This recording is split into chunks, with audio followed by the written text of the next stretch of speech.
I'd like to welcome everybody. Oh, I need to pound my gavel that's not here. Welcome everybody to the March 17th, 2025 regular Board of Education meeting. We're going to start with the pledge. I pledge allegiance to the flag of the United States of America, one nation, under God, indivisible, with liberty and justice for all.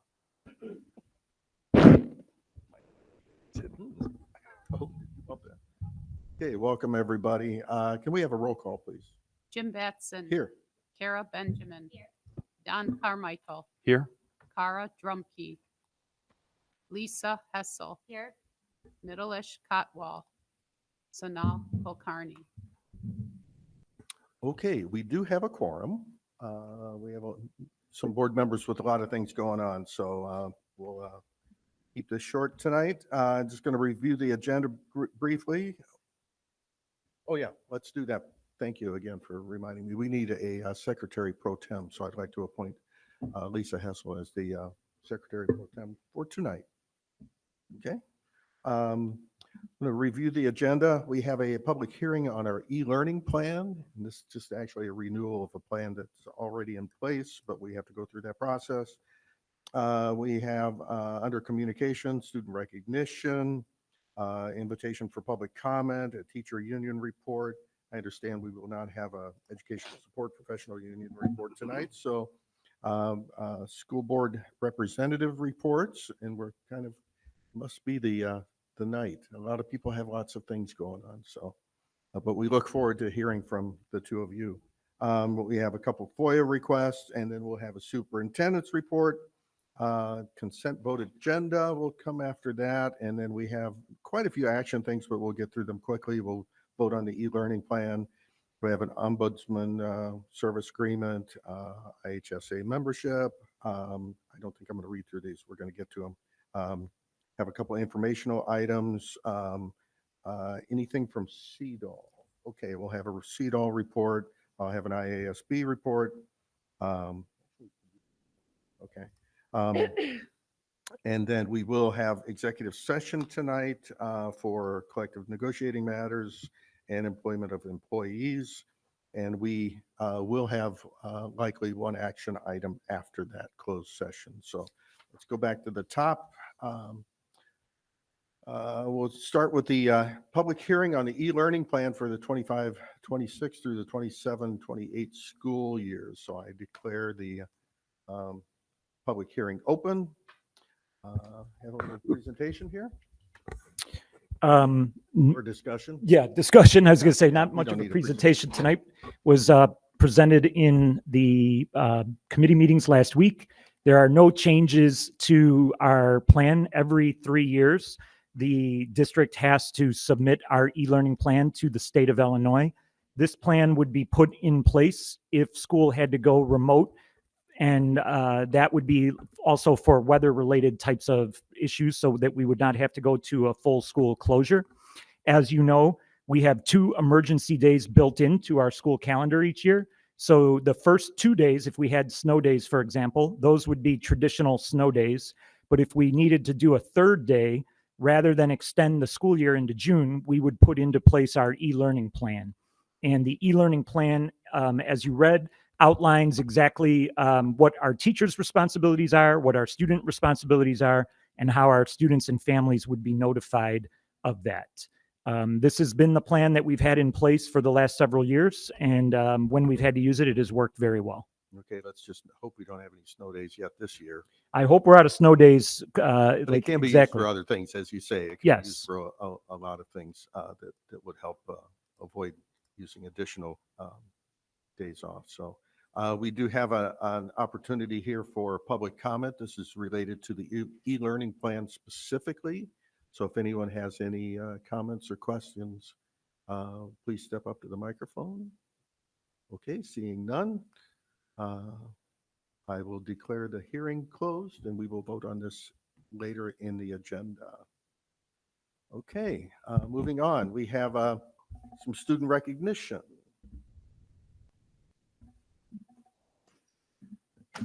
Good evening. I'm John Gilliam, the principal of Vernon Hills High School. Welcome, everybody. I have the privilege of wrapping up our winter season with some fantastic results. Some tonight, some will probably be next month.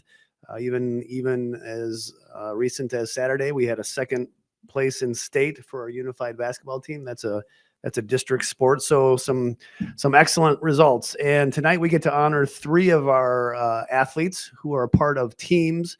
But tonight we recognize their individual accomplishments. And these 3 are pretty remarkable young people. So I'm glad we get to stand here tonight and celebrate them. I'm going to first bring up Coach Jesse Walter, who is our wrestling coach. And he has with him one strong, fine young man, Ilya. So Coach, I'll let you come up and talk about Ilya.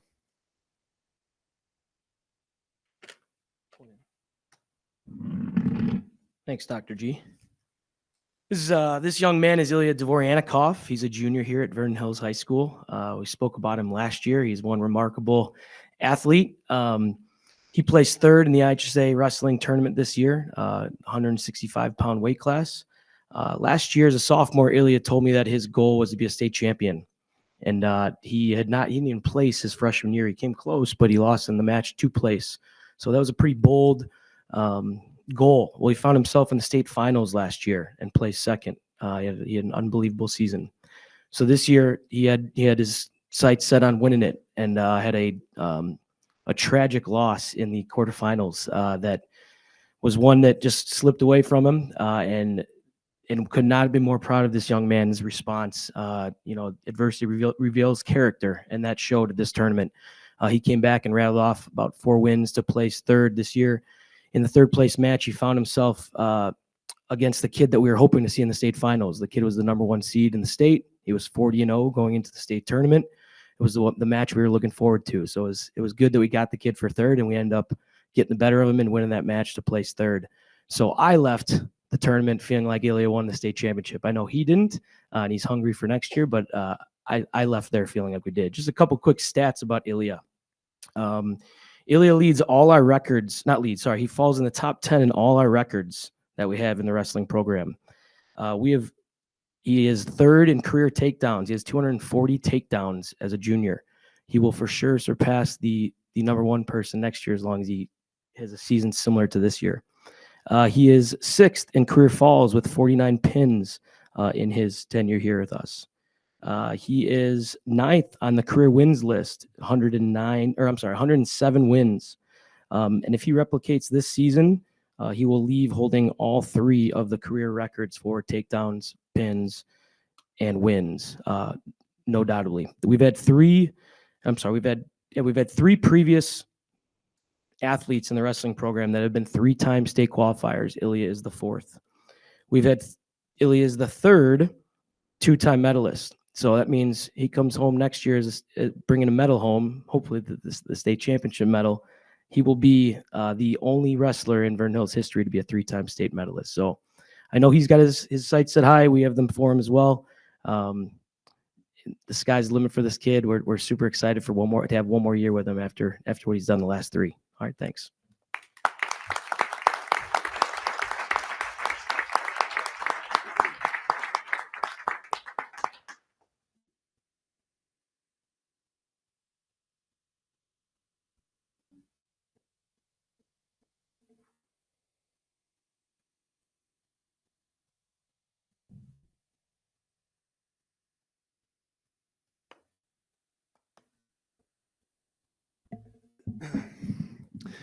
All right, next we're going to bring up 2 gymnasts. One, Maya, is a young up-and-coming gymnast who had some tremendous success this year. And then we're honored to have up here one of our seniors who has been to this podium several times. And just on a personal level, it's been a joy for me as a building principal to watch Livy Tron compete in multiple sports over her 4-year career. She kicked this thing off with a state championship as a freshman and has continued to win medal upon medal upon medal. So maybe the last time I get to introduce her to this crowd. And I'm just honored to have been her principal. So Denise Caton is the women's gymnastics coach, and we're going to bring Denise up to talk about these young ladies.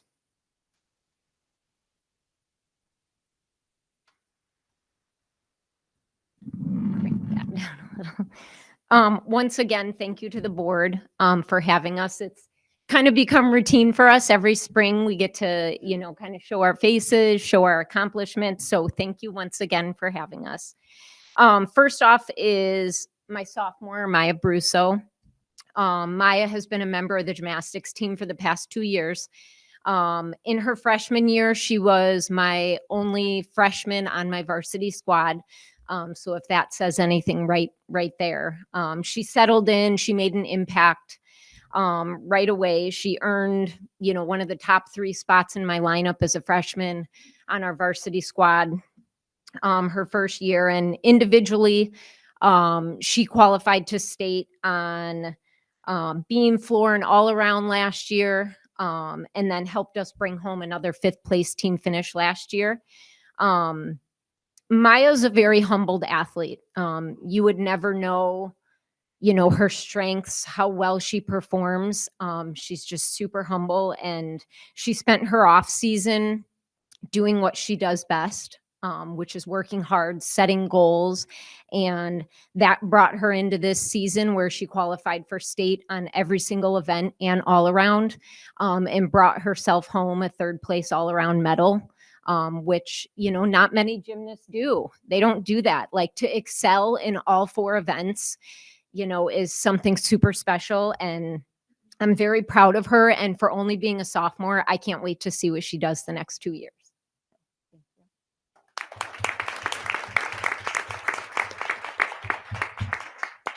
And then the second athlete I have to honor tonight is senior Livy Tron. Livy has been a 4-year member and a vital part to our success of our team along the way. I had to write a lot out because there's a lot to this special girl.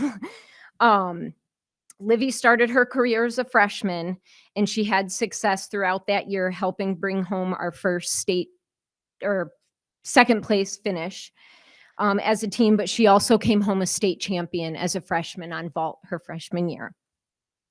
2023 brought more success for her as she was able to help secure another 2nd place team finish, and then added 3 more medals of her own her sophomore year, a 3rd on floor, 5th on vault, and 4th all around.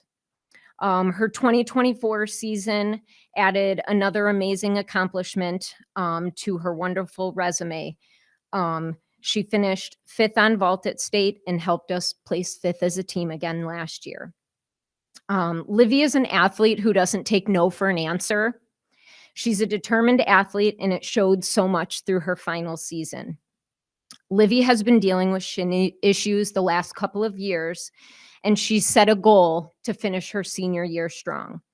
Her ability to communicate with me, communicate her goals, we were able to set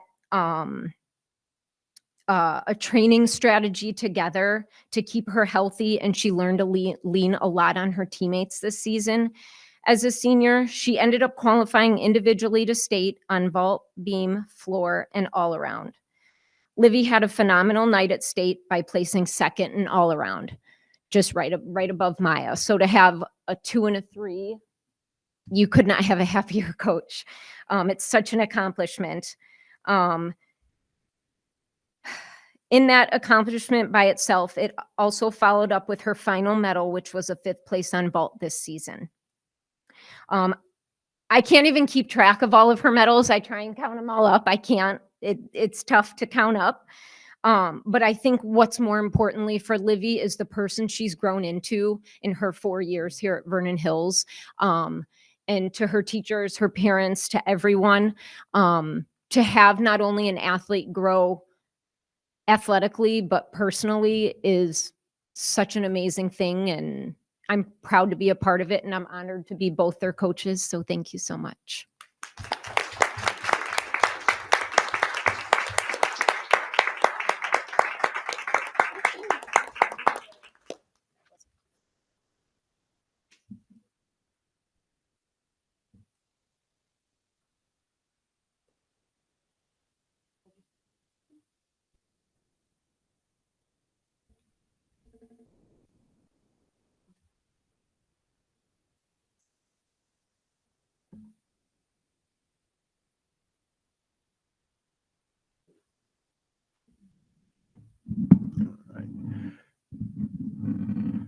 Good evening, everyone. While Libertyville 2 had a couple of student athletes worthy of recognition, and though they could not be here tonight, just want to read their names into the record. So in boys, the swimming and diving, Hayden Cook finished 13th in IHSA in diving. And for the first time ever in the Libertyville High School athletic history, Mary Minogue finished 6th in IHSA girls wrestling. And that is the first at Libertyville High School. So congratulations to both of them, and we will get their certificates to them tomorrow. So thank you.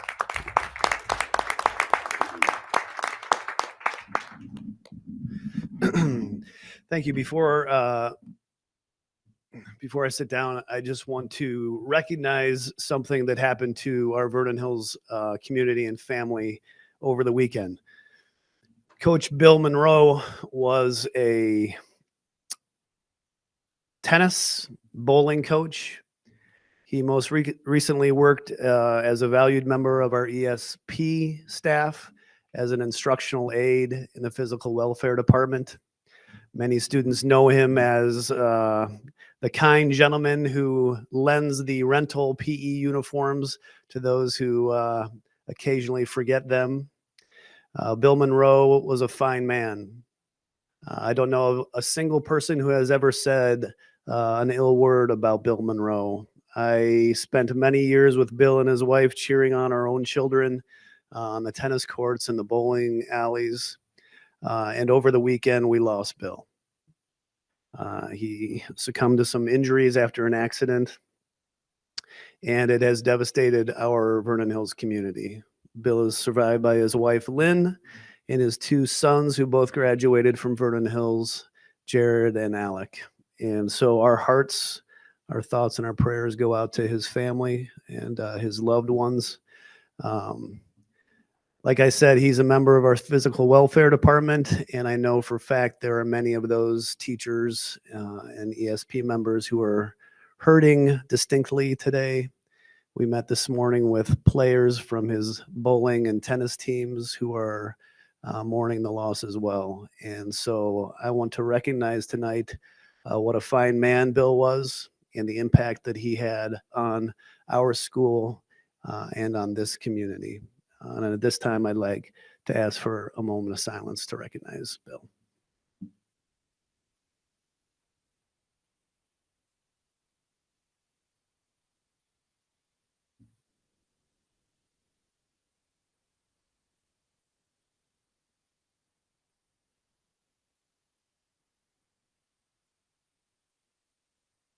Thank you.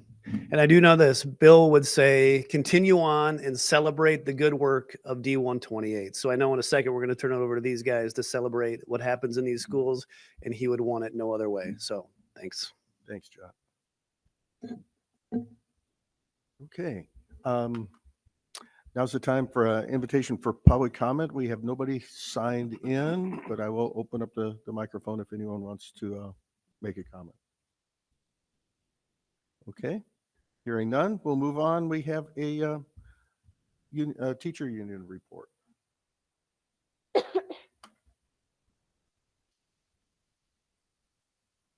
right, good evening. So I have one quick news item to open our report before we kind of get into the larger report.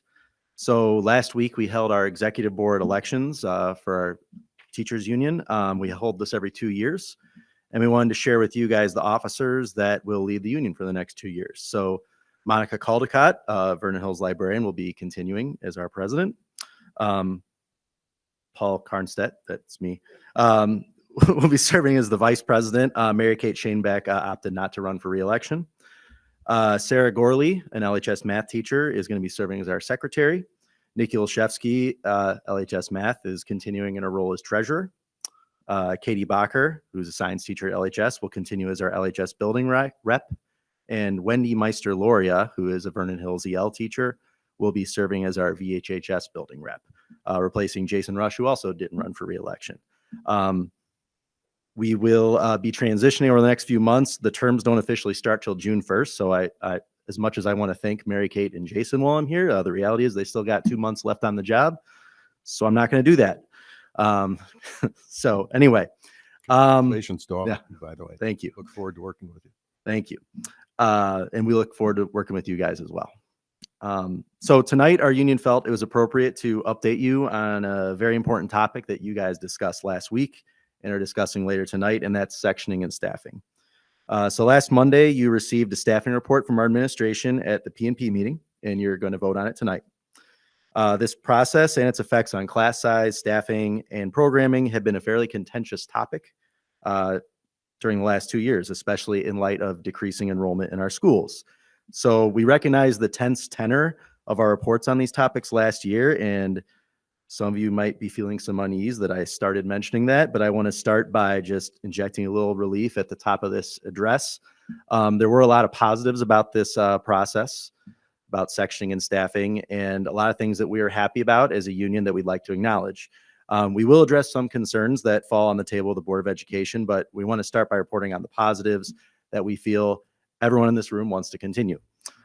So this year, the district started following a memorandum of understanding in which our union executive board and district leadership met and went through sectioning data and discussed any potential concerns. We had 2 separate meetings. It was a Friday meeting and a Monday meeting. And our administration listened to all of our concerns, both big picture and granular. We felt heard. We saw action on a few of the items that came of this meeting, and we were very pleased to see that. We had some really constructive conversations about class optimums. Our teachers do not feel that being above the optimum is best for students in a single class section, as simply it decreases the amount of individualized instruction for any student. On the other side, the district needs to be financially responsible and needs to run courses as close as possible to this optimum without extending financial resources to be overstaffed wherever possible. These 2 priorities are going to sometimes be at odds at multiple points throughout the process every year. There's always contingency, FTE, et cetera, to put some ease on this process and allow some grace when balancing these 2. But in our different positions as teachers, union, and district, we may weigh these 2 priorities a little differently. An environment of collaboration, respect, and trust is necessary in order to navigate this. We're pleased to say that we're mostly satisfied with this process. We hope that we had some input that helped, and it also gave us the ability to communicate with our members with more context when they come to us with questions. So this process really feels like a net positive, and we feel the collaboration should continue. We felt it important after these meetings to emphasize to the board a few philosophies as a union as it relates to sectioning that we shared at those meetings. We felt we wanted to publicly acknowledge these philosophies. So we believe first in the talent of our staff. We believe our teachers are an important piece of our district's overall educational success. Recognizing this important fact isn't an issue when enrollment is steady, and it's not an issue when enrollment is increasing. But when there's declining enrollment and there are financial challenges in a district, it can be difficult to keep teachers whole. That's union speak for retaining a full-time job, without challenging the usual class sectioning practice. While waiting it out for someone to retire or enrollment to swing back in a positive direction, this might mean running an extra section of a class here or there. Some of our teachers may have to shift to other subjects they're certified in, but not necessarily as experienced, in order for a year or 2, in order to alleviate some of the sectioning pressure elsewhere that might cut a full-time teacher to part-time status. We wanted to state on the record that a declining enrollment should not result in losing our talented teachers. Remember that these are the teachers who will be the experts as enrollment is increasing. The teachers you will depend on to provide quality education we expect at District 128 years down the road. The teachers who you want mentoring the young teachers of the future in the district. This philosophy was discussed during our sectioning discussions last week, and we feel our administrative team agrees with us. We feel there were a few small changes amounting to less than 1 FTE they made in order to ensure that we retain our excellent staff. While they were not the exact suggestions we had, they made it happen, and we applaud admin's decisions. We believe and hope that you guys applaud those decisions as well. The second philosophy that we have as a union is about the importance of running electives. As an example, we expressed our disappointment last year when the decision was made to not run French 1 at LHS during the 24-25 school year, excluding students who did not have an opportunity to take that class at their middle school. When approaching our electives programs and sectioning, it can turn into a numbers game. If only 10 kids sign up for a class, we may not run it every year. Some classes have always existed this way, and some classes still survive by running every other year. However, there are some classes that are connected to others, and their success has potential fallout. An example for this upcoming 25-26 school year is German 1 at Vernon Hills. There are a low number of requests, and the staffing report you have in front of you does not include running German 1. We view this as a potential program killer. From our vantage point, this decision says to us either we no longer can support our German program or we can't afford a German program any longer. It's short-sighted to take steps that move towards eliminating a world language from our curriculum when our enrollment is expected to start rebounding soon, and there's a new world languages requirement in the state of Illinois starting in the 28-29 school year. A different example we have is a new Project Lead the Way course at Vernon Hills that was scheduled to be added this year. It's not running, even though students requested the class. To add hurt to this loss, a previous class, Electronics 1, which has run every year, was eliminated to make way for this class. But rather than giving that course its year to get off the ground, it was decided not to run. All told, so we recognize as a union that there's some financial challenges that come with running a low numbers class. But all told, there was less than 1.0 FTE worth of classes that fit under these elective program concerns that we have. To admin's credit, they listened, they considered, they spoke more to their teams about these electives. However, the concern that was relayed to us is the district has limited resources and we need to be careful with how we dedicate those financial resources. We accept this argument, and this is why we bring it to the board. We're not asking you to micromanage our administration. We trust them when they say they've had to make some tough decisions. They've been very open with us along the way. However, we don't think this is a very significant ask in the broad scheme of things. If you have been tracking our numbers across both our big priorities as I've been going here, retaining talent and retaining programs, the additional FTE that we felt would benefit our students now and in the future amounted to less than 2 FTE. The total FTE you guys have on your report is around 300. This is an ask of less than 1% of an increase. This ask costs much less than the contracts that the board approved for just one more year last meeting. This is much less than the unanticipated interest we made on our different investments this past year. As a district, we section efficiently, on average 22.6 students per classroom, according to the Illinois report card for 2024. This is in spite of the variety of electives we do offer, which sometimes run at a lower class size and would lower our average. That 22.6 average is higher than some of our neighboring districts and lower than others, but the state average is 20.8. This is all to say the district does not section inefficiently. This sectioning practice, in fact, our efficiency elsewhere, applied to the vast majority of our classes, allows us to have some flexibility when it comes to adhering to these values of retaining teachers and programs that we feel our community values. We feel this shouldn't be a discussion in a school with the resources such as District 128. We call for our school board during the sectioning discussion today to publicly acknowledge that retaining our talent and retaining our unique electives, are priorities for our district. Please support and empower our administration to make some decisions that won't necessarily benefit the bottom line next year, but will certainly benefit our schools long term. Don't deprive students who happen to be attending our schools at a time of enrollment decline from the quality programs that have made our district special. We will ask this of our next elected board as well. We look forward to the very near future when our enrollment is projected to increase again, and hopefully this appeal will be unnecessary. Thank you. Thank you very much.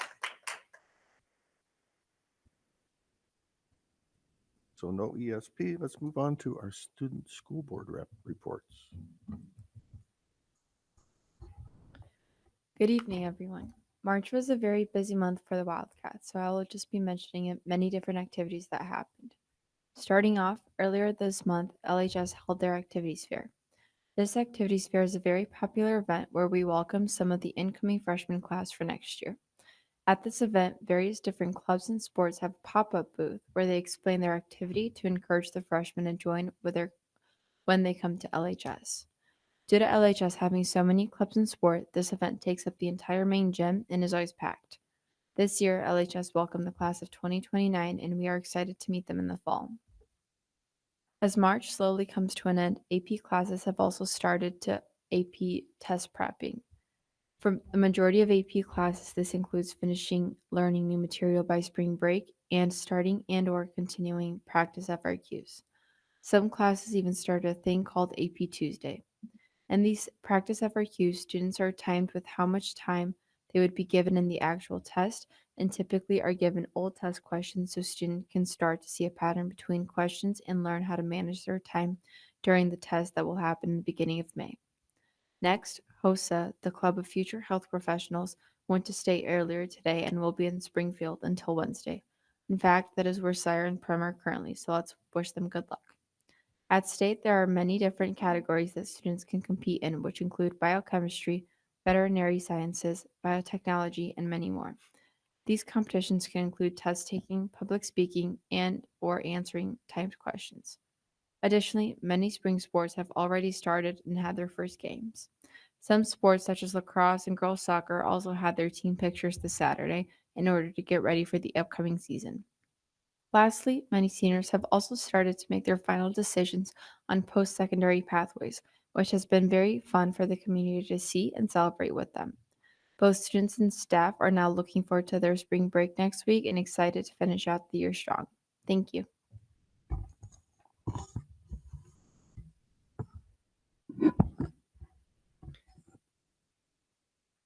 Good evening, board. Sadly, that Danny and Iman couldn't be here tonight, so you're stuck with me. This month at Vernon Hills has been filled with activities and things happening all around the school. Most recently was our unified state basketball team, which secured second place. In addition, on Friday, March 7th, our inclusive fine arts class performed during 8th period and again at 7 p.m. The theme of their performance was the Olympics. Senior Maya Weinstein said she thought it was very cute and was happy to have seen it twice. Her favorite part of the show was the stage portion, especially with the ending, with the bows, where each buddy had their own song to bow to. Secondly, we recently celebrated World Languages Week here at Vernon Hills. Throughout the week, we had fun activities in the foyer full of themes of cultures all across the world. It all culminated on Friday where our AP World Language students showed off cultural themed projects in this very room. Some of the favorites that I heard about were the guillotine, the many food stands, and ice fishing. Recently, we also had our winter dance towards the end of February. From what I've heard, the roller skating again was a big hit, but many upperclassmen, such as myself, are looking forward to prom. As of now, we are debating between 3 possible themes. Lastly, to end my segment for tonight, Vernon Hills and LHS recently had a joint field trip to the YMCA Camp McLean for our annual snowball event. This year, we had speaker Matt Bellis, who spoke about embracing the moment. We had painting, outdoor adventure, and so much more. Sadly, Vernon Hills lost the snowball fight for a second time in a row. I mean, we put up a good fight, but next year. All right, that's all for me for tonight. Thanks, folks. Yeah, thank you. Thank you, guys. It's a big duty tonight for both of you to cover for everything. Thanks again. We had some FOIA requests here. I'll just acknowledge, and then let's move into the superintendent's report. Yes, I have a few more celebrations to share. We have news from our current and former District 128 Special Olympians. Our District 128 Unified Basketball team finished second at Saturday's IHSA State Championship. Our 2015 graduate, Mallory Marvin, competed in last week's Special Olympics World Winter Games in Turin, Italy. She earned a bronze medal in the 50-meter snowshoe championship. District 128 Special Olympian Rishi Arun competed in the state basketball skills competition this month and finished in 4th place in Division 12. Next, we have 9 Libertyville High School students that recently represented District 128 in the Regional American Chemistry Society's Chemistry Olympiad. Only 17 students from our entire Chicagoland area can move towards the national exam. with a maximum of 2 students from each school. Eli Kui and Eddie Lee both excelled in the first round test, with Eli earning the highest score in the Chicagoland area and Eddie placing 3rd. Now they advance to the national exam on April 5th at North Central College. Congratulations and best of luck to Eli and Eddie. Next, I want to do a little board celebration. Got a little congratulations on receiving the 2 board members here tonight receive a IASB Board Leader Recognition Certificate. IASB, the Illinois School Board Association, recognizes school board members for individual time and effort devoted to learning and leadership activities provided by the association and for service to the public education community. Individuals that earn these recognition status are recognized by ASB and did so recently at a spring division meeting. And I'd like to acknowledge Don Carmichael as an established board leader. Congratulations. And then Jim Batson got the annual merit recognition. Congratulations. Next, I want to let everybody know that the new District 128 website will launch during the week of spring break. We're excited to share a fresh new look. Soon we will have an opportunity to share with stakeholders about the new tools that are part of our finalist communication suite. There'll be also opportunities for everybody to give us some feedback. So we're wishing, one more thing. Nope, I got it. We're gonna just wish the entire District 128 community a relaxing and safe spring break. Next, I have a Title IX action plan update for you, and Dr. Bryant Kelly will just give us a quick update. Yeah, so we presented back in January the draft action plan to you on Title IX. And so we said that we would come back in March and provide you an update and a finalized action plan. So that action plan is attached to the agenda for everyone to see. And we have started on some of those items already and have had meetings and have made some adjustments with some of our locker room assignments for the spring. And we last week sent out a locker room survey to all of our students and staff at both Libertyville and Vernon Hills High School. Anything else? Okay, thank you for that information.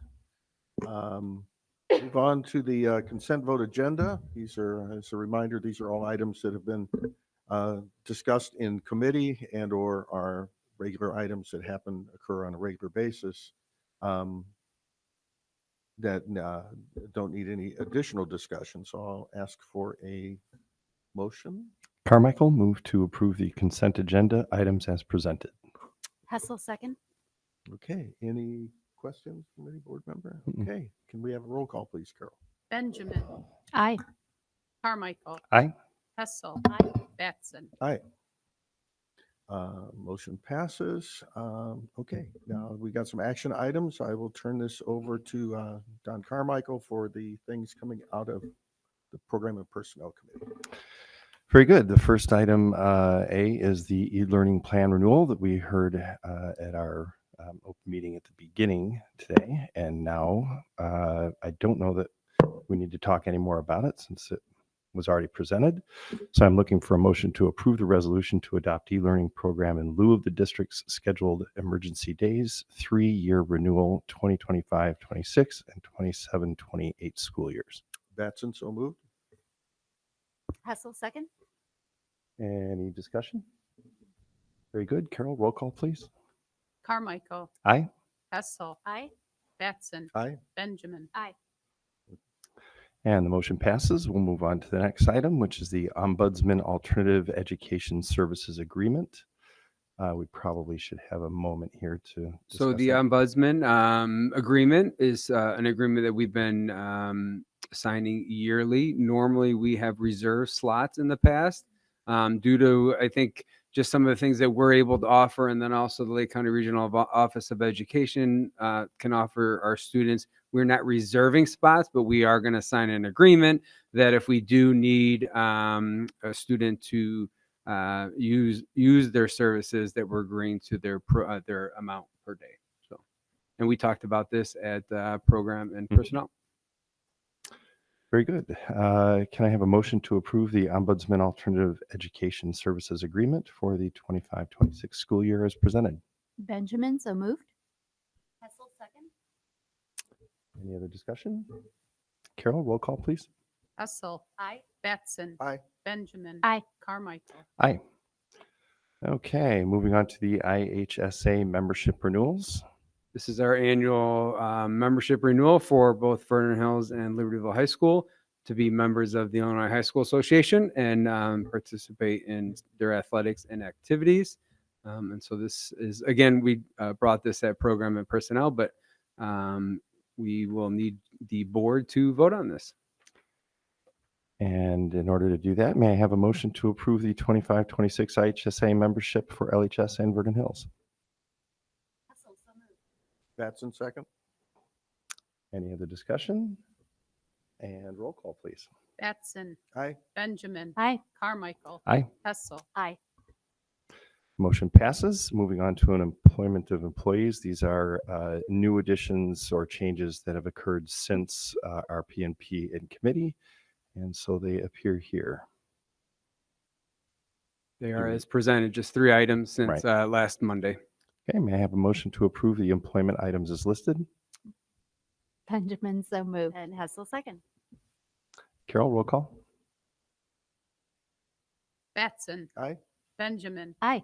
Carmichael. Aye. Hessel. Aye. And the motion passes. Now we're up to the annual certified staffing report.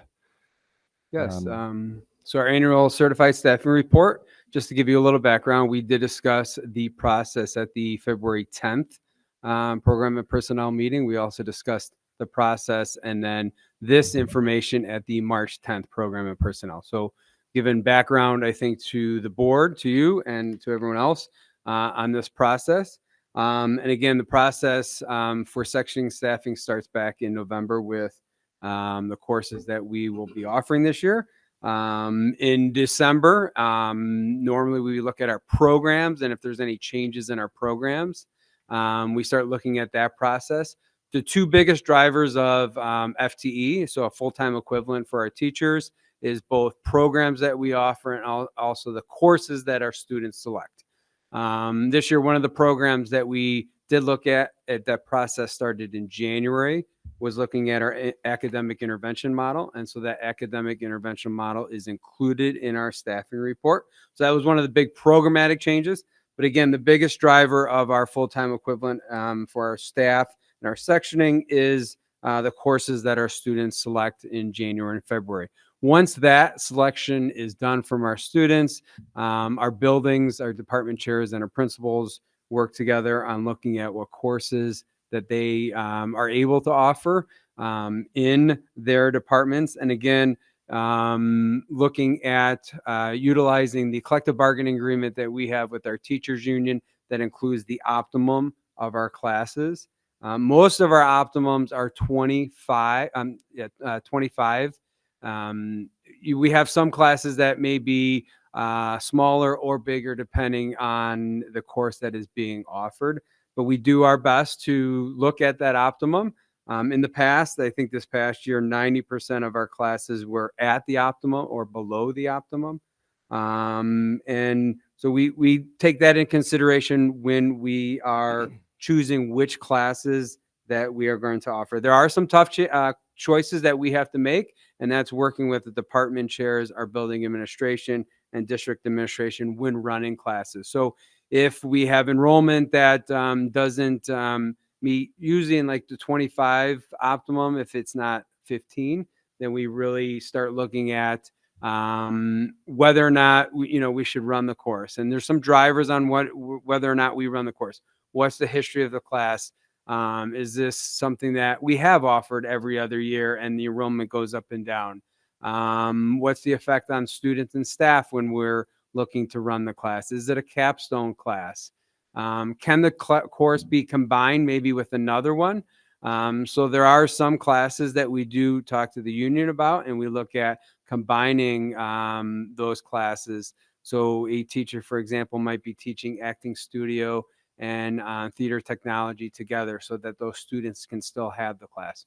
So we're looking at ways that we can offer as many courses to our students as possible. We do offer a lot of electives, I think, across all of our curriculum. But there comes a time we have to make some, tough decisions and weigh the, both the people and the financial aspect of it and make some of the tough decisions. But I thought in looking at our collective bargaining agreement and looking at our MOA that I know that Paul referenced, that we had good discussions with our union. We worked together on coming to some of our decisions. And so the sectioning and staffing report that, we have before you today, we kind of broke it down into, we look at our classroom FTE, and you can see that we are recommending a 1.0 increase in our classroom FTE. Then you also have classroom FTE with EL, our pause program, special services,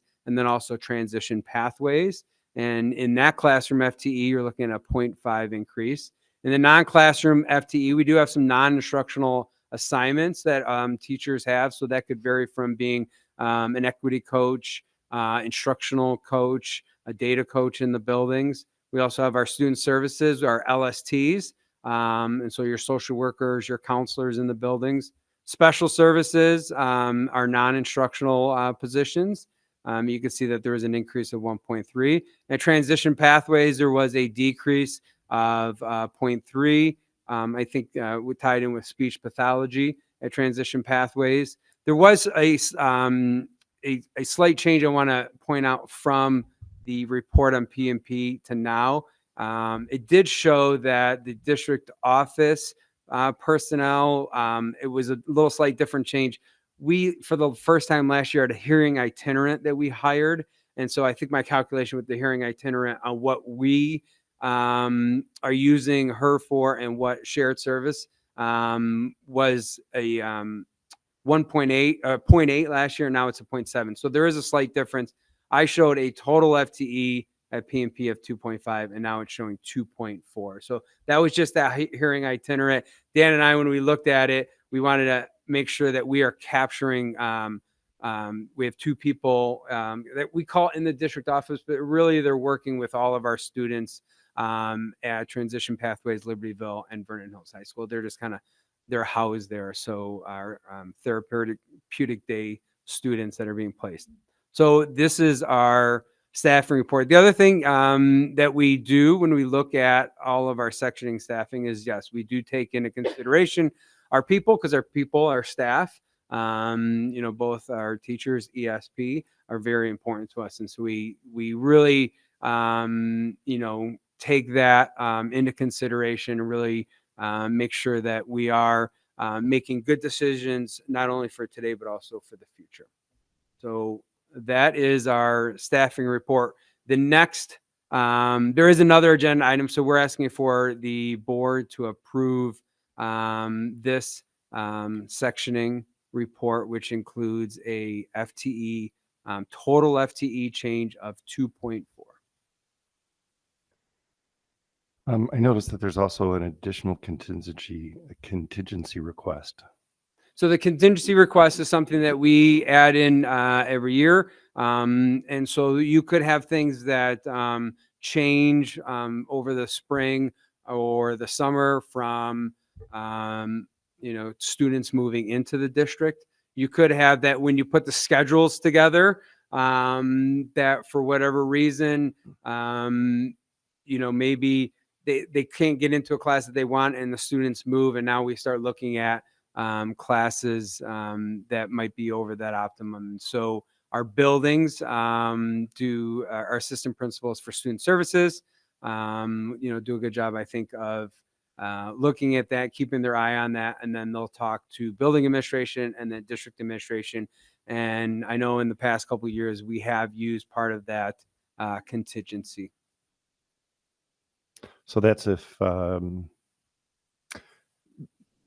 students are sectioned, perhaps because of the APA, they're placed into a class that they might struggle with. If those students move, that might overburden some of, like, we had a plan for that last year. So is this sufficient to cover? So like last year, if we had, we look at some classes that maybe we have students that drop down to, and we had room in some of those classes to be able to absorb that.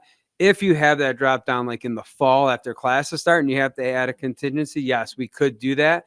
We most of the time our contingency is used spring, summer, getting ready for next year and looking at that. Yeah, a good example from this year was we had a large number of students sign up for government for summer school. And while that is a graduation requirement, and we believe students are sincere in that they're going to pass summer school government, if a large number of them were to withdraw because their plans change, or if we had a number of failures from summer school, that could see a group of 20 to 25 students re-entering this the need for government in the fall or the spring. And because we try to staff very responsibly, that might create a need for an additional section. And that's when we would review that data and then go and say, should we create a contingency section for that? So that's an example of how that FTE can be used. More context. So for even with everything last year of the 1.0 contingency, we ended up using 0.8 of it. And so another way to think about it is the staffing has 301.5 FTE for teachers. Basically what we're asking for is authority to go up to 302.5 without having to come back to the board and ask for additional FTE. Especially during the summer when we only get together once a month. That can be very difficult in planning for the beginning of the school year. I'd like to acknowledge the participation of the union in the process this year. I think that the MOA was appropriate, and I just thought it was nice that the reports that we were getting is that we were really working together, and I want to thank you for that. All right, well, I guess I'm looking now for a motion to approve the annual certified staffing report for 25-26 as presented. Batson, so moved. Hessel, second. Any further discussion? I just also would really like to acknowledge the collaboration between our teachers union representatives and our administration. This is an incredibly busy time of year for both our teachers and our administrators. In addition to collective bargaining, everything that's going on directly with students in the buildings. And it's really nice to see the transparency with which this process went and how we've acknowledged the improvement after the concerns of the last couple of years. So thank you to our hardworking teachers union representatives and to our administration who was really collaborative and responsive. I also want to acknowledge our interim superintendent because I think that there's some credit due there for the facilitating of those improvements as well. So thank you to everybody. I would echo Paul's words that I think this process turns out to be a win-win-win for students, for everybody in the district. So thank you. Carol, roll call. Carmichael. Aye. Hessel. Aye. Batson. Aye. Benjamin. Aye. Very good. Motion passes. Now we are at the annual certified staff employment recommendations for 25-26. So this is based off of now staffing, sectioning. So this is looking at having you approve our first and second year and third year teachers coming back, and also recommending some of them for tenure. And then as part of the process under Illinois, that all part-time teachers are released, although some of them will be coming back in either a part-time or full-time status for next year. So again, our recommendation is to approve the annual certified employment recommendations. And this was both the last one and this one were also discussed in detail at FNF and PMP, but they don't go into the consent vote agenda because these are not routine items. Correct. Since we only do these once a year, we don't just put them into consent agenda. Very good. Let's see. And Bryant, you always do a good job of explaining to us that all the conversations that affect the people that are listed in the staffing report have been had long before it comes to the board, so that there are no Correct. surprises. Yes, correct. All right, I do not see that this requires a motion. Yes, there's a recommendation to approve. Oh, there it is. It's on the prop. Okay, I had scrolled too far. So may I have a motion to approve the annual certified staff employment recommendations for 25-26 as presented? Benjamin, so moved. Batson, second. Carol, roll call. Wait a Oh, minute, okay. I just Sorry. have one comment. I'd like to congratulate all those teachers who earned tenure Oh, yeah. with this motion. Thank you, James. Okay, Carol. Hessel. Aye. Batson. Aye. Benjamin. Aye. Carmichael. Aye. Okay, so the last item of mine is the non-union educational support professional salary raises. So we have in our school district, we have our teachers union, which is covered under the collective bargaining agreement. We have our educational support professionals that are included in their collective bargaining agreement. We also have some individuals in our school that we also have administrators that are covered under their individual contracts. We also have some individuals that are non-union educational support professionals. And the reason that they are not in the union is that due to their positions, they're either overseeing other ESP, and so they're coordinators, or so they're managers, and so they can't be in the union, or they work with administration on confidential information. And so we do have 15 support professionals that are not covered under the collective bargaining agreement. And so we are, coming to you with a recommendation for their yearly salary raise. And this would be for the 25-26 school year. Some of them are 12-month positions, so it would go into effect on July 1. May I have a motion to approve the non-union educational support professional salary recommendation as presented? Hessel, so moved. Carmichael, second. Any further discussion? No. Carol, roll call. Batson. Aye. Benjamin. Aye. Carmichael. Aye. Hessel. Aye. Motion passes, and now I turn it over to FNF and Chairman Dr. Batson. Back to me. We have two items coming out of facilities and finance. The first one is the Libertyville High School ceiling and lighting replacement project. This will be a summer project. We've talked about this in the committee. Dan, any last minute thoughts to add to this? No, just to complete the ceiling and lighting replacement in the hallways at LHS. I'd like to have a motion to approve the LHS ceiling and lighting project base bid with Ephraim Carlson Construction for a total of $223,000. Carmichael, so moved. Hessel, second. Any questions or comments? Just to confirm that there have been no changes since last week's The FNF. only changes have been uploading accurate letters. Oh, thank you for correcting those. Yeah. Yeah, got it. Thank you. Carol, roll call, please. Batson. Aye. Benjamin. Aye. Carmichael. Aye. Hessel. Aye. Okay, motion passes. And then we have a 2-year agreement for the block safety system. This was also discussed at committee. We did not discuss this at committee. Well, just it to was clarify. discussed. It was discussed the at a board yeah, meeting. It was prior. discussed at a previous board meeting. So we need a motion to approve a 2-year agreement with FOC for a 2-year total of $45,050. Hessel, so moved. Carmichael, second. Any questions or comments from the board? Nope.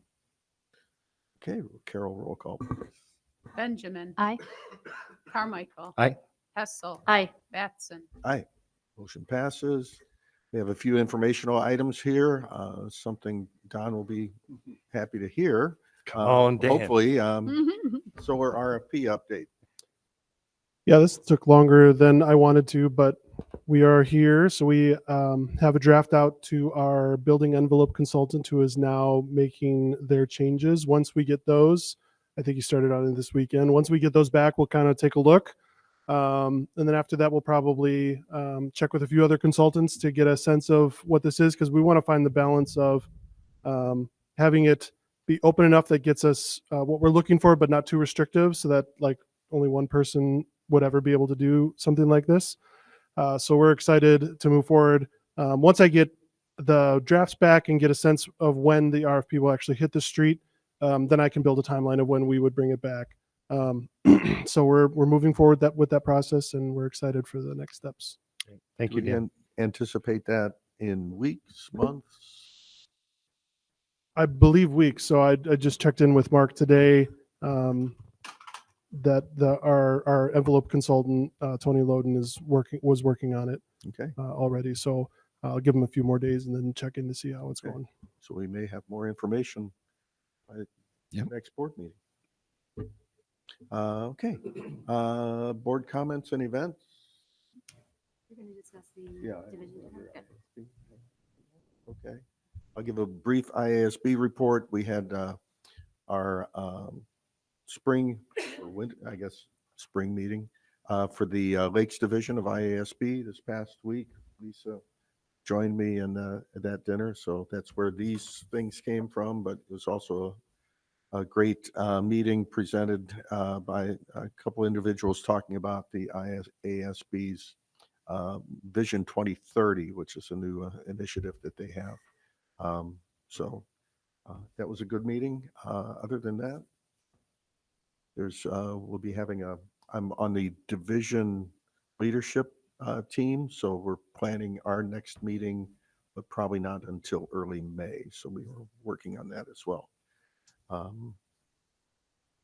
And I will be spending some time later this week representing D128 at the National COSPA Conference, the consortium of state school board associations. That's a big mouthful. So happy to represent D128 and the Lakes Division at that event. So, CEDAW? Yes, we have a little bit of an update. We had a meeting back on the 5th of this month. Just as a reminder for anyone tuning in, we have students from our home District 128 placed out to CEDAW schools. The co-op serves as a place where exceptional students can receive exceptional services that they may not be able to have access to within district. So CEDAW has had a few years of light tumult. There's been leadership changes. There has been a few financial auditing issues that have come up that are challenging. And then there's also the added challenge of upcoming changes to our membership costs to member districts. So we had an update on our continuous improvement plan, which was put into place back in the fall of 23. Goal 1 deals with student performance and improving that. Goal 2 addresses a sustainable and equitable financial structure that best supports needs of student and member districts. Ultimately, the goal is for 2/3 of member districts to say yes to the proposed structure.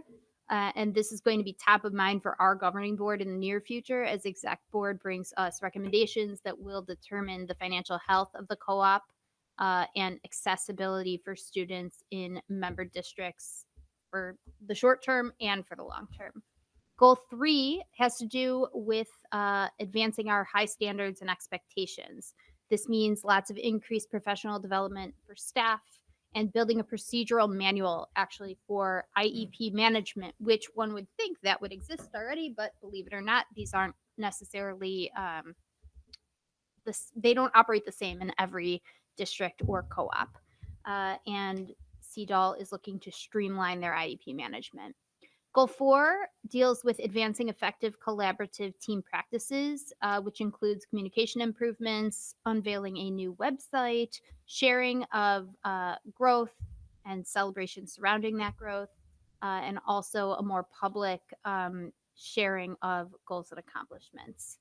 In terms of finances, despite a very glaring miscalculation and misreport from last fall, It is expected that the fiscal year 23 audit, I know we're still auditing back our FY23 year, will come back as a clear opinion. So that's good and better than the co-op expected. That audit is near completion. We're just waiting on reporting regarding our ESSER funds, which, as a reminder, is during COVID funding for anything related to loss of learning, etc. So we anticipate an accurate FY23 fund balance, and our FY24 audit completion should happen by the end of this current fiscal year. And with all of this, we are hoping to support our financial system changes that, as we move forward as a co-op, will provide greater assurance and transparency for the CEDAL community and member districts. This is all important because, again, we have students that we place out to CEDAL, and as stewards of the tax dollar, this is something that collectively we contribute to as a community. So it's important to know where finances stand within the special education district of Lake County. And that was my last meeting. It was my pleasure to serve as the liaison to CEDAL, and I hope the next person enjoys serving as much as I did. So thank you. Thanks, Kara. Mhm. And thank you for your service on the CEDAL board. It's been very, very It is helpful, an I'm sure, for them exceptional- as well as us. It's an exceptional place, and if you don't necessarily know a person or have a person who's gone, used the services of CEDAL, very quickly you come to realize by attending these meetings that they are just absolutely essential, that the things CEDAL is able to do for students, we can't do. So our own district kids get opportunities beyond what we can provide here. So it really is a wonderful place to be a student and a staff member. Great, thank you. Next on the agenda is just a listing of future agenda items for review. We have our committee meetings in April and our upcoming April 28th board meeting. We are now going to convene into closed session for two topics: collective negotiating matters, 5 ILCS 120/2C2, and employment of employees, 5 ILCS 120/2C1. Once that is complete, we will have an action item as noted on the agenda when we come back. So can I have a motion to move into closed session? Carmichael, so moved. Hessel, second. Roll call, please. Carmichael. Aye. Hessel. Aye. Batson. Aye. Benjamin. Aye. Okay, we'll move into closed session. Thank you.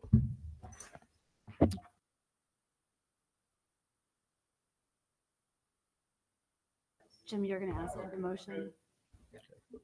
Ready? Okay, I need a motion to, where am I? To resume live stream recording? No, a motion and second to return to open session. Hessel, so moved. Carmichael, second. All in favor? Aye. Aye.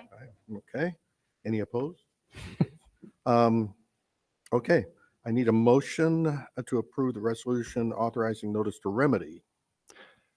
I move to approve a resolution authorizing notice to remedy for Sean Farrell. Hessel, second. Okay, roll call, please.